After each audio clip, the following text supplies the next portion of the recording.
వారణావతం. మొత్తానికి వారణాసికి పాండవుల్ని బయలుదేరదీశారు. రాజు ఎంతో ప్రేమగా వెళ్ళమని చెప్పినా సమయం కాని సమయంలో యువరాజుని అంత పెద్ద యాత్రకి పంపటం చాలా అనుమానాల్ని పెంచుతుంది. కానీ రాజాజ్ఞ, తండ్రి మాట రెండూ లెక్కలోకి తీసుకుని యుధిష్ఠిరుడు వెళ్ళటానికే నిర్ణయించుకున్నాడు. అందరి దగ్గర ఆశీర్వాదం తీసుకుని బయలుదేరాడు. అటు దుర్యోధనుడు పురోచనుణ్ణి పంపాడు, లక్క ఇంటిని కట్టి వాళ్లను అందులో తగలెట్టే పనిలో ఉండమని. కానీ వాడికి తెలియని విషయం ఏంటంటే పాండవుల్ని మొదటి నుండి వెనక నుండి కాపలా కాస్తూ రక్షిస్తున్న వ్యక్తి ఒకడున్నాడు, విదురుడు. ఆయన ఇదంతా పసిగట్టి కనిపెట్టి నేరుగా తానే బయలుదేరి ముందు ధర్మరాజుతో ఏకాంతంగా మాట్లాడాడు. ఎవరికీ అర్థం కాని భాషలో పక్కనే ఉన్న కుంతి భీములకు కూడా అర్థం కాకుండా మాట్లాడాడు. ఏమన్నాడంటే, నీతి శాస్త్రాన్ని అడ్డం పెట్టుకుని ప్రవర్తించే వారితో ఎప్పుడూ జాగ్రత్తగా ఉండాలి. వాళ్ళ నుండి అలాంటి నీతిని వాడే ఆపదల నుండి తప్పించుకోవాలి. లోహంతో నిర్మింపబడిన ఆయుధాలని వాడగలిగే వాణ్ణి శత్రువు కూడా ఏమీ చేయలేడు అన్నాడు. అదొక రకమైన కోడ్ లాంగ్వేజ్. ధర్మరాజుకి తెలుసు కాబట్టి అర్థమైంది. అలాగే ఇంకా ఏమన్నాడు, పైకి కనబడకుండా గోడలలో కాలే పదార్థాలని దాచి ఉంచుతున్నారు, చూసుకోండి. అగ్ని ఎండు గడ్డిని, ఎండిన అడవిని, చలిని చంపుతుంది, కానీ కంతలో ఉన్న ఎలుకను ఏమీ చేయలేదు. అంటే సొరంగ మార్గాన్ని ఏర్పాటు చేసుకోండి, తప్పించుకోండి అని చెప్తున్నాడు. కళ్ళు లేనివాడు మార్గాన్ని తెలుసుకోలేడు, చూడకుండా దిక్కులు తెలియము. ధైర్యం లేనివాడు బుద్ధిమంతుడు కాలేడు, తెలుసుకో. అంటే తప్పించుకునేటప్పుడు మార్గం తెలియాలంటే ముందు బాగా తిరగాలి, అప్పుడే అన్ని దిక్కులు అర్థమవుతాయి. తప్పిపోకుండా బయటపడగలరు. ధైర్యంగా రాత్రిపూట బయటపడాలి. ఇంకా చివరిగా అన్నాడు, ఆప్తుడు కానివాడు ఇచ్చిన ఆహారాన్ని ఎవడైతే తింటాడో వాడు కుక్క స్వభావాన్ని తెలుసుకొని ఉండాలి. అంటే శత్రువు దగ్గర ఉన్నవాడు రాత్రిపూట కుక్కలాగా, అంటే తేలికగా నిద్రపోవాలి, గాఢంగా కాదు. విదురుడి మాటలు విని ధర్మరాజు ఒకటే మాట, అర్థమైంది అని వెళ్ళిపోయాడు. కొంత దూరం పాండవుల రథం వెనకే గుర్రం మీద విదురుడు వచ్చి తర్వాత వెళ్ళిపోయాడు. అప్పుడు కుంతి అడిగింది, నాన్న, విదురుడు నీతో ఏదో చెప్పాడే, మా ఎవ్వరికి ఏమీ అర్థం కాలేదు, ఏంటిది? ధర్మరాజు అప్పుడు చిన్నగా దగ్గరికి పిలిచి అన్నాడు, మనల్ని చంపటానికి అగ్నితో కాల్చే పన్నాగం పన్నేరు, జాగ్రత్తగా ఉండమని చెప్పాడు. ఇంద్రియ నిగ్రహంతో ఉండమని, కోపాన్ని, నిద్రని, ఆవేశాన్ని, బుద్ధిని అదుపులో ఉంచుకోమని చెప్పాడు. ఇలా పాండవులు ఫాల్గుణ మాసం శుక్ల అష్టమి తిథి నాడు రోహిణి నక్షత్రంలో చంద్రుడు ఉన్నప్పుడు బయలుదేరారు వారణావతానికి. అక్కడ చూస్తే పాండవులు వస్తున్నారన్న వార్త వినగానే వారణావతం అంతా సందడి సందడి అయిపోయింది. వేల సంఖ్యలో పాండురాజు పిల్లల్ని, పాండవుల్ని చూడటానికి వచ్చారు. నగరానికి చెందిన ముఖ్యమైన వాళ్ళు ఎదురొచ్చి ఘనంగా పూలు జల్లి దండలు వేసి స్వాగతం చెప్పారు. జయ జయధ్వానాలు చెప్పి తీసుకెళ్లారు ఊళ్ళోకి. పాండవులు కూడా ప్రముఖుల్ని సన్మానించి ఎంతో గౌరవించారు. తర్వాత అక్కడున్న బ్రాహ్మణుల ఇళ్లకు వెళ్లారు, దానాలు ఇచ్చారు, పూజలు హోమాలు చేసి కాలాన్ని చక్కగా గడిపారు. తర్వాత అధికారుల ఇళ్లకు, వ్యాపారుల ఇళ్లకు వెళ్లారు. తర్వాత కార్మికుల ఇళ్లకు, ఇలా వరుసగా అందరిళ్లకు వెళ్లి వాళ్ళని కలిసి కష్టసుఖాలను తెలుసుకుని బహుమతుల్ని ఇచ్చి పుచ్చుకున్నారు. వెంటే ఉన్న పురోచనుడు భోజనాల ఏర్పాట్లు, విడిది ఏర్పాట్లు చూసుకుంటున్నాడు. నగరంలో ఉన్న జనం చేసిన సంబరాలతోనే 10 రోజులు గడిచిపోయాయి. 11వ రోజు పురోచనుడు వాళ్ళని శివం అనే ఇంటికి తీసుకెళ్లాడు. అది వాళ్ల కోసం ప్రత్యేకంగా నిర్మించిందని చూపించాడు. బయటికి చూడటానికి చాలా అద్భుతంగా ఉందా ఇల్లు. యుధిష్ఠిరుడు తెలుసు కాబట్టి ఆ ఇంటిని పరీక్షగా పరిశీలించాడు. భీముణ్ణి దగ్గరికి పిలిచి అన్నాడు, గోడల దగ్గరికి వెళ్ళి వాసన చూడు, నేతి వాసన, కొవ్వు వాసన వస్తుంది. వాడిన చెక్క, కలిపిన జిగురు అన్నీ కూడా తేలికగా కాలి మండేవి. చాలా నేర్పుగా నిర్మించారు చూడు అని చూపించాడు. ఇదే, దీని గురించే విదురుడు మనని హెచ్చరించాడు.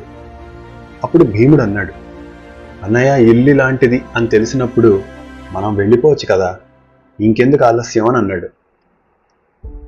ధర్మరాజు సమాధానంగా అన్నాడు, లేదు లేదు, మనం ఇక్కడే ఉండాలి, అప్పుడే దుర్యోధనుడు శాంతిస్తాడు. మనం వేరే చోటికి వెళ్తే గూఢచారుల్ని పెట్టి వెంట వచ్చి మరొక పథకం వేస్తారు. ఇప్పుడంటే మనకిది తెలిసిన ముప్పు, అప్పుడు ఎలా తెలుస్తుంది? మనకి ప్రస్తుతం ఎవరిని నమ్మాలో ఎవరిని నమ్మకూడదో కూడా తెలియని పరిస్థితి. కాబట్టి ఈ పురోచనుడు ఒక్కడిని నమ్మినట్లు నటించి ఓ కంట కనిపెట్టుకుని ఉందాం, అదును చూసి చేయాల్సింది చేద్దాం అన్నాడు. ఈ పురోచనుడు ఎలాంటి నీతి ఉన్నవాడు కాదు, దొరికిపోగానే పారిపోవటానికి పిరికివాడు కాదు. ఎంతకన్నా దిగజారుతాడో దేనికన్నా తెగిస్తాడు. మన మీద అనుమాన భారం వేస్తాడు. ఇది రాజుని అవమానించినట్లు చిత్రీకరిస్తాడు. ఏమీ లేని దానికి అనుమానించడం ఎందుకు అని చెప్పి వెనుక నుండి మరొక హత్యాయత్నం చేస్తాడు. మనం ఇక్కడ నుండి వెళ్ళిపోతే తాతగారు భీష్ముడు పెద్దలు అందరూ అవమానంగా తీసుకుంటారు, అనుమానంగా చూస్తారు. అదే తగలడిపోయినట్లు తెలిస్తే ఇది పథకమని దుర్యోధనుడి పని అని తెలిసి వాళ్ల మీద కోపిస్తారు. మనకది కావాలి. అధికారం వాళ్లది, ధనబలం వాళ్లది. కాబట్టి ఇప్పుడు మనం ఏమీ చేయలేం. వాళ్ళని మనం మౌనంగా మోసం చేయాలి. మొదటి పని, రోజు వేటకి వెళ్ళిపోదాం. ఈ చుట్టుపక్కల భూమిని మార్గాలని తెలుసుకుందాం. అంతేకాదు, ఇంట్లో ఉండే ప్రమాదం కూడా తప్పుతుంది. భూమి లోపల సురక్షితమైన మార్గాన్ని నిర్మించాలి. అప్పటిదాకా ఇలాగే చేద్దాం. అదయ్యాక ఒక మంచి రోజు చూసి మనం తప్పించుకుని వెళ్ళిపోదాం. మన వెనకే ఈ ఇంటిని పురోచనుణ్ణి కాల్చేయాలి. అనుమానం రాకూడదు. మనం కూడా కాలిపోయినట్లే బయట ప్రచారం అవ్వాలి. అలా జరిగితే మనం నెగ్గినట్లు. అందరూ ఆ మాటల్ని పథకాన్ని జాగ్రత్తగా విన్నారు. కొన్ని రోజులకి విదురుడి మిత్రుడు, స్వరంగాలను తవ్వటంలో ఎక్స్పర్ట్ ధర్మరాజుని ఎవ్వరికీ తెలియకుండా కలుసుకున్నాడు. బయలుదేరేటప్పుడు విదురుడు ఎలాగైతే సీక్రెట్గా మాట్లాడాడో అలాగే కోడ్ భాషలో మాట్లాడి తను విదురుడి మనిషిని అని చెప్పుకున్నాడు. ధర్మరాజు కూడా భాషను బట్టి నమ్మకం కుదిరి మాట్లాడాడు. కృష్ణపక్షంలో చతుర్దశి తిథి నాడు పురోచనుడు నిప్పు పెట్టే ఆలోచనలో ఉన్నాడని చెప్పాడు. కృష్ణపక్షం చతుర్దశి అంటే చిమ్మ చీకటి. ఆ వచ్చిన కనకుడు స్వరంగం తవ్వటానికి ధర్మరాజుతో పాటు కూర్చుని ప్లాన్ వేశాడు. వీళ్ళందరూ తప్పించుకోవడానికి వీలుగా నేల మీద తలుపు ఉండేలాగా కనపడకుండా ఒక సొరంగం తవ్వాలి. అది మరీ పెద్దగా కాకుండా మరీ చిన్నదిగా కాకుండా ఉండాలి. అలాంటిది అది తొందరలో తవ్వాలి. ఈ లోపల పురోచనుడికి ఎలాంటి అనుమానం రాకుండా వాణ్ణి పూర్తిగా నమ్ముతున్నట్లు వీళ్ళుండాలి. సో ఇది పథకం. ఇది జరిగి దాదాపు 1 సంవత్సర కాలం గడిచింది. పురోచనుడు పాండవులు తనని నమ్ముతున్నారని అనుకుని పరమానందపడ్డాడు. ట్రాప్లో బాగా పడ్డారే అనుకున్నాడు. ఎప్పటికప్పుడు దుర్యోధనుడికి అప్డేట్స్ ఇస్తూనే ఉన్నాడు. కనకుడు చెప్పిన రోజు దగ్గరకు వస్తోంది. ధర్మరాజు అందరినీ పిలిచాడు. రహస్యంగా చెప్పాడు. వీడు మన్ని పూర్తిగా నమ్మాడు. మనం వాడిని నమ్ముతున్నామని ఆనందంగా ఉన్నాడు. ఇప్పుడే మనం మన పథకాన్ని అమలు చేయాలి. ఇంటిని పురోచనుణ్ణి కూడా తగలపెట్టాలి. ఎవ్వరికీ తెలియకుండా ఇక్కడి నుండి తప్పించుకుని వెళ్ళిపోవాలి. అంతేకాదు, మనకి సేవ చేయడానికి పురోచనుడు ఒక వృద్ధ మహిళను 5 యువకులను పెట్టాడు. వాళ్ళని కూడా ఈ ఇంటితో పాటే కాల్చేయాలి. అప్పుడే వాటిని మన శవాలనుకుని మనం కూడా మరణించామనుకుని దుర్యోధనుడు సంతృప్తి చెందుతాడు. పెద్దలు బాధపడతారు. ఇది ఇలాగే జరగాలి, గుర్తుపెట్టుకోండి అన్నాడు. ఒకరోజు రాత్రి దానం చేస్తున్నట్లు కుంతి ఎందరినో భోజనానికి పిలిచింది. అది మొదటడుగు. అందరికీ భోజనం పెట్టాక ఆ ఇంటి సేవకులు కూడా భోజనం చేసేలాగా పుష్టిగా పెట్టారు.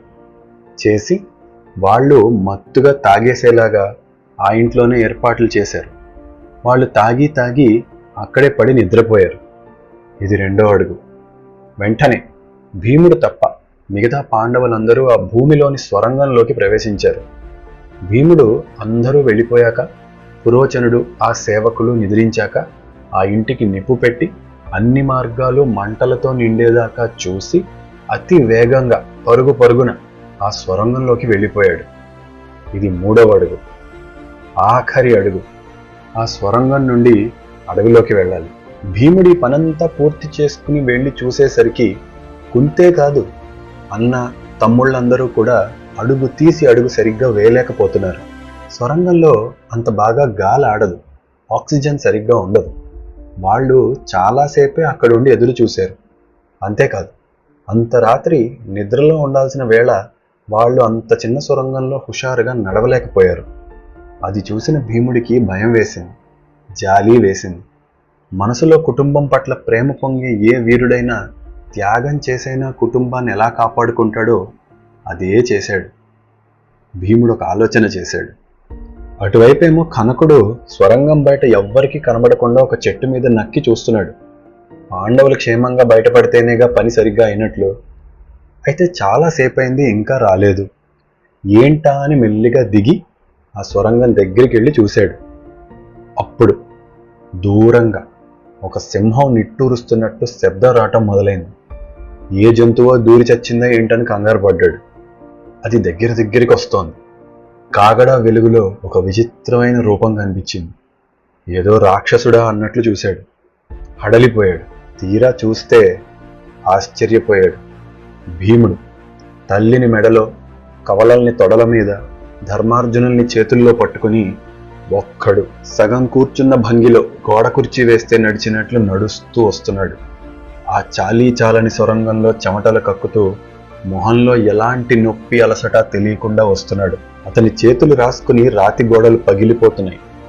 అడుగులకి కింద రాళ్లు పొడి అయిపోతున్నాయి. ఆ భీముణ్ణి చూసి కనకుడి నోరు మూతపడలేదు. చేతులెత్తి దండం పెట్టాడు. నమ్ముకున్న వారిని కాపాడుకోవడానికే కదా ఈ 1000 ఏనుగుల బలం అనుకున్నాడు. సంతోషంగా వెళ్ళిపోయాడు. పాండవులు మొత్తానికి బయటపడ్డారు. ఒక కష్టం తీరింది. ఇక నెక్స్ట్ ఏంటి, కథ ఎటెళ్ళింది, నెక్స్ట్ ఎపిసోడ్లో చూద్దాం.